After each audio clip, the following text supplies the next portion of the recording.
This earnings season, something extraordinary is happening on Wall Street. The S&P 500 is on track to deliver nearly 47% year-over-year profit growth, roughly double what analysts expected just 2 months ago.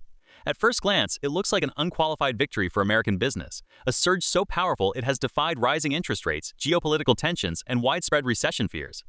But beneath the headline number, a much more complicated and revealing story is playing out, one that splits corporate America into two distinct camps. On one side stand the companies that have successfully translated artificial intelligence spending into real, measurable revenue.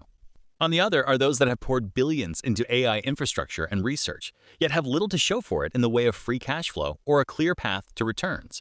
The market is punishing this distinction with unusual brutality, rewarding the former and marking down the latter in ways that are reshaping entire sectors. To understand what's happening, we need to go back to the beginning of the AI boom, when every company suddenly needed an AI strategy just to keep up with investor expectations. In boardrooms across the country, executives faced intense pressure to announce AI initiatives, regardless of whether those initiatives had a clear business case or path to monetization. The result was a wave of capital expenditure unlike anything seen since the dot-com era, with companies racing to build data centers, acquire compute capacity, and hire AI talent at premium salaries. Hyperscalers led the charge, using debt to fund massive infrastructure buildouts that lifted corporate bond issuance to new highs and changed the calculus of credit markets. For some companies, this bet has paid off spectacularly.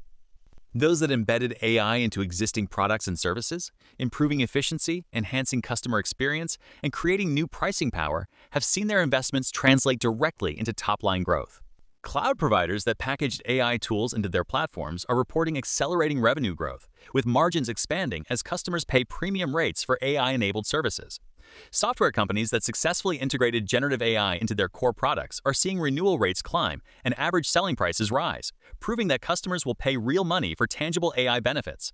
Even in traditional industries, companies that used AI to optimize supply chains, automate customer service, or improve manufacturing quality are reporting measurable gains in productivity and profitability. But for many others, the AI story remains one of investment without payoff. Billions spent on compute infrastructure and research teams, with revenues still negligible or non-existent. Some companies built impressive AI demos that wowed investors, but struggled to turn those demonstrations into products that customers actually want to buy.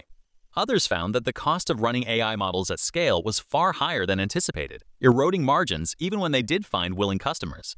The market has not been kind to this second group.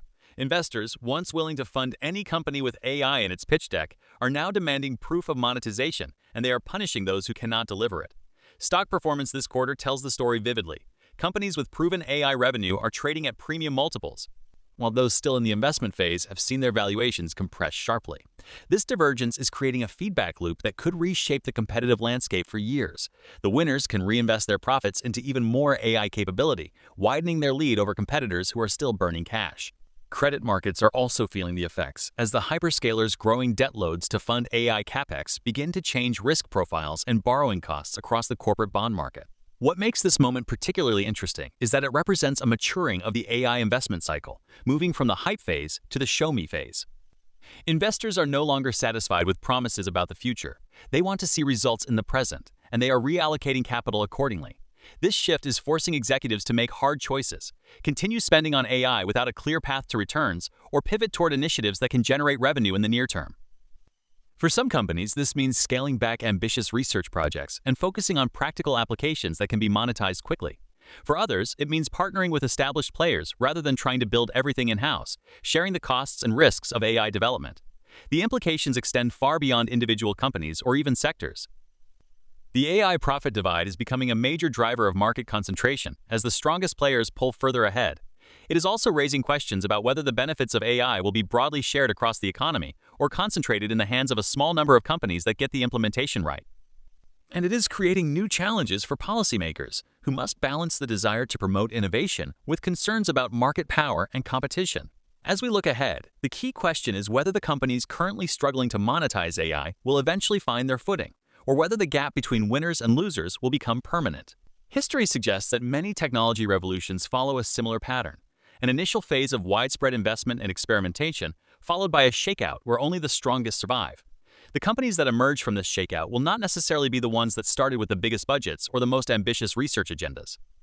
Instead, they will be the ones that understood from the beginning that technology, no matter how powerful, only creates value when it solves real problems for real customers who are willing to pay.